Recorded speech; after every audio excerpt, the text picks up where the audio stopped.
ಒಂದ್ ಕಾಲದಲ್ಲಿ ಒಂದು ಊರಿನಲ್ಲಿ ಕಲ್ಯಾಣಿ ಅನ್ನುವ ಒಬ್ಳು ಬಡ ಮಹಿಳೆ ಇದ್ಲು. ಅವಳ ಗಂಡನ ಹೆಸರು ಲೋಕೇಶ್. ಅವರಿಗೆ ಒಬ್ಳು ಮಗಳೊನ್ನೇ ಇದ್ಲು. ಅವಳ ಹೆಸರು ಈಶಾ. ಕಲ್ಯಾಣಿ ಸ್ವೀಟ್ ವ್ಯಾಪಾರ ಮಾಡ್ತಾ ಇದ್ಲು. ಪಾಪ ಅವಳ ಗಂಡನಿಗೆ ಒಂದ್ ಆಕ್ಸಿಡೆಂಟ್ ಅಲ್ಲಿ 2 ಕಾಲುನು ಹೋಯ್ತು.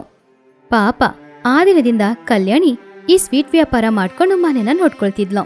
ಹಾಗೇನೆ ತನ್ನ ಗಂಡನನ್ನು ನೋಡ್ಕೊಳ್ತಿದ್ಲು. ಈಶಾ ಈಶಾ ಏನಮ್ಮ ಮಾಡ್ತಾ ಇದೀಯಾ? ಹೋಮ್ವರ್ಕ್ ಬರಿತಾ ಇದ್ದೀನಮ್ಮ. ಸ್ವಲ್ಪ ಅಲ್ಲಿ ಕಡಲೆ ಹಿಟ್ಟು ಇಟ್ಟಿದ್ದೀನಿ, ಅದನ್ನ ತಗೊಂಡ್ ಬಮ್ಮ, ಸ್ವೀಟ್ ಮಾಡ್ಬೇಕು. ಸರಿ ಅಮ್ಮ, ತಗೊಂಡ್ ಬರ್ತೀನಿ. ತುಂಬಾ ಧನ್ಯವಾದ ಮಗಳೇ. ಕೇಳಿದ ತಕ್ಷಣ ಆಗಲ್ಲ ಅಂತ ಹೇಳಿದೆ ಸಹಾಯ ಮಾಡಿದಕ್ಕೆ. ಧನ್ಯವಾದ ಎಲ್ಲ ಏನು ಬೇಡ, ನಾಳೆ 2 ಲಡ್ಡು ಎಕ್ಸ್ಟ್ರಾ ಕೊಡ್ತೀಯಾ? ಅದೇ ಸಾಕು. ಸರಿ. ಹೌದು, ಇಷ್ಟು ಹೊತ್ತು ಕೂತ್ಕೊಂಡು ಓದ್ತಾ ಇದೆಯಲ್ಲ, ನಾಳೆ ಏನಾದ್ರೂ ಪರೀಕ್ಷೆ ಇದೆಯಾ? ನಾಳೆ ಇಲ್ಲ ಅಮ್ಮ, ನಾಡಿದ್ದು ದೊಡ್ಡ ಪರೀಕ್ಷೆ ಇದೆ, ಅದಕ್ಕೆ ಕೂತ್ಕೊಂಡು ಓದ್ತಾ ಇದ್ದೀನಿ. ಸರಿ ಸರಿ, ಹೋಗಿ ಚೆನ್ನಾಗಿ ಓದ್ಕೋ ಮಗಳೇ. ಸರಿ ಅಮ್ಮ. ಹಾಗೆ ಈಶಾ ಓದ್ತಾ ಇದ್ದಾಗ ಕಲ್ಯಾಣಿ ಎಲ್ಲ ತರದ ಸ್ವೀಟ್ಗಳನ್ನ ಮಾಡಿಟ್ಲು. ಅಮ್ಮ, ಇವತ್ ಯಾಕಮ್ಮ ಇಷ್ಟು ಸ್ವೀಟ್ಗಳನ್ನ ಮಾಡಿಟ್ಟಿದೀಯಾ? ಒಂದು ದೊಡ್ಡ ಮನೆಯಿಂದ ಸ್ವೀಟ್ಸ್ ಬೇಕು ಅಂತ ಆರ್ಡರ್ ಸಿಕ್ಕಿದೆ, ಅವರಿಗೋಸ್ಕರನೇ ಈ ಸ್ವೀಟ್ ಎಲ್ಲ ಮಾಡಿರೋದು. ಆವಾಗ ಲೋಕೇಶ್ ಕುಂಟ್ಕೊಂಡು ಮನೆಗೆ ಬಂದ.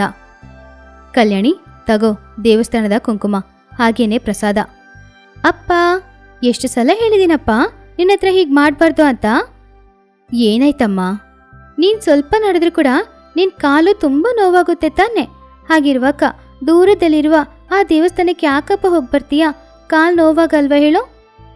ದುರ್ಗಾದೇವಿಗೆ ಸೇವೆ ಮಾಡೋದ್ರಲ್ಲಿ ಯಾವುದೇ ನೋವು ಕಾಣಿಸಲ್ಲ. ದುರ್ಗಾದೇವಿಗೆ ಸೇವೆ ಮಾಡೋದಕ್ಕೆ ನಾವು ಕೊಟ್ಮಡಗಿರ್ಬೇಕು.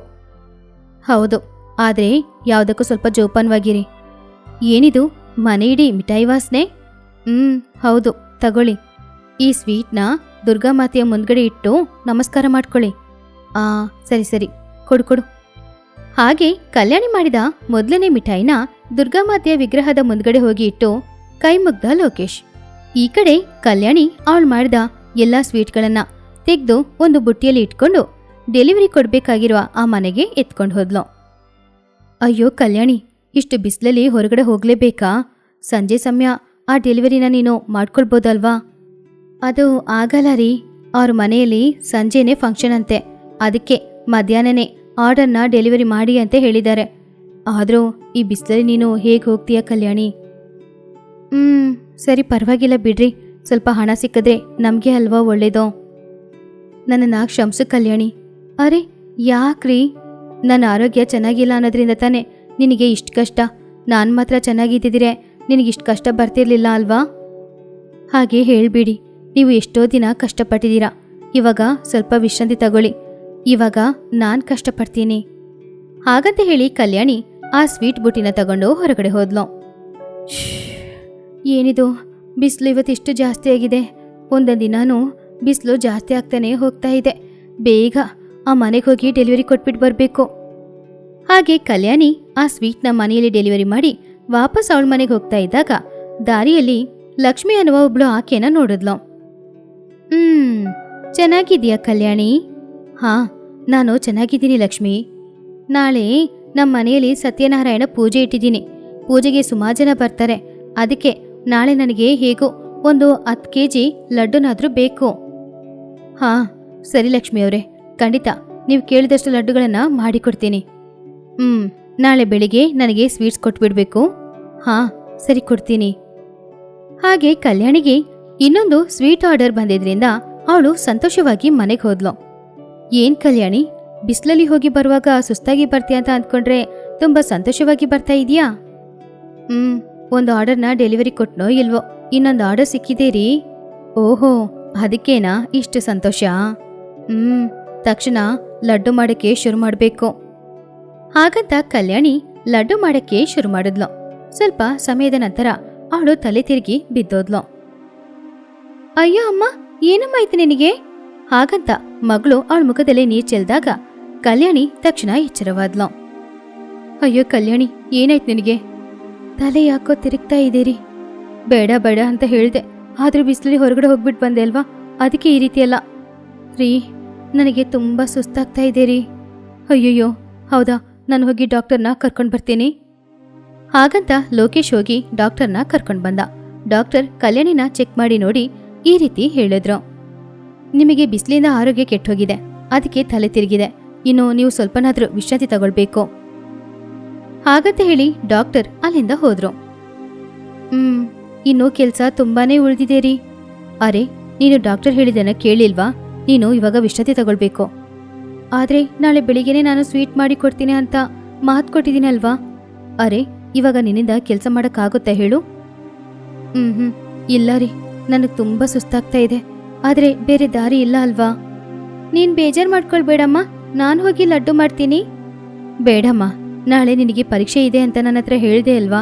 ನೀನು ಹೋಗಿ ಪರೀಕ್ಷೆಗೆ ಚೆನ್ನಾಗಿ ಕೂತ್ಕೊಂಡು ಓದು. ಹಾಗೆ ಕಲ್ಯಾಣಿ ತುಂಬ ಬೇಜಾರಿಂದ ಮಲಗಿ ನಿದ್ದೆ ಮಾಡಿದ್ಲು. ಅಮ್ಮ ದುರ್ಗಮ್ಮ, ನೀನೇ ನನಗೆ ದಿಕ್ಕು. ಕಲ್ಯಾಣಿಯ ಆರೋಗ್ಯನ ಸರಿ ಮಾಡಮ್ಮ. ಹಾಗೆ ಅವರೆಲ್ಲರೂ ಕೂಡ ನಿದ್ರೆ ಮಾಡ್ತಾ ಇದ್ದಾಗ ಅವ್ರ ಮನೆಯಲ್ಲಿ ದುರ್ಗಾದೇವಿ ಪ್ರತ್ಯಕ್ಷವಾದ್ರು. ನನ್ನ ಮಕ್ಕಳು ಕಷ್ಟಪಡ್ತಾ ಇರೋದನ್ನ ನಾನು ನೋಡ್ಕೊಂಡು ಸುಮ್ಮನೆ ಇರಕ್ಕಾಗಲ್ಲ.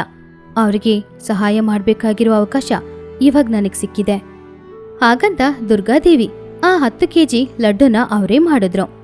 ಹಾಗೆ ಲಡ್ಡುಗಳನ್ನೆಲ್ಲ ಮಾಡಿ ಮುಗಿಸೋ ತನಕ ಕೂಡ ಕಲ್ಯಾಣ ಕುಟುಂಬದಲ್ಲಿ ಯಾರೂ ಎಚ್ಚರ ಆಗ್ಲಿಲ್ಲ.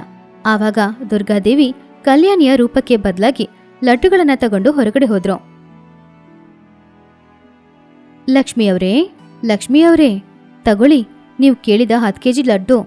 ತುಂಬ ಧನ್ಯವಾದ ಕಲ್ಯಾಣಿ. ನಾನು ಈ ಸ್ವೀಟ್ಗೆ ಹಣ ಸಂಜೆ ಸಮಯ ಬಂದ್ಮೇಲೆ ಕೊಡ್ತೀನಿ. ಸರಿ ಲಕ್ಷ್ಮಿಯವರೇ.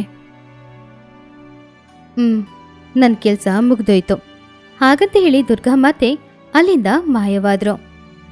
ಆ ದಿನ ಸಂಜೆ ಲಕ್ಷ್ಮಿ ಹಣ ತಗೊಂಡು ಕಲ್ಯಾಣಿಯ ಮನೆಗೆ ಹೋದ್ಲು. ಕಲ್ಯಾಣಿ. ಹಾ ಲಕ್ಷ್ಮಿಯವರೇ, ನೀವಾ? ನನ್ನನ್ನ ಕ್ಷಮಿಸ್ಬಿಡಿ. ಅಯ್ಯೋ, ಯಾಕೆ? ಮೊದಲು ಈ ಹಣ ತಗೋ. ಹಣನಾ? ಆದ್ರೆ ಯಾಕೆನಾ? ನೀನು ಸ್ವೀಟ್ ಮಾಡಿಕೊಟ್ಟಲ್ಲ, ಅದಕ್ಕೆ. ಆದ್ರೆ ನಾನು ಸ್ವೀಟ್ ಮಾಡಿ ಕೊಡ್ಲೇ ಇಲ್ವಲ್ಲ. ಏನು ನನ್ನ ಹತ್ರ ಆಟಾಡ್ತಾ ಇದೀಯಾ? ನೀನ್ ತಾನೇ ಬೆಳಿಗ್ಗೆ ಬಂದು ಸ್ವೀಟ್ ಕೊಟ್ಬಿಟ್ಟು ಹೋದೆ.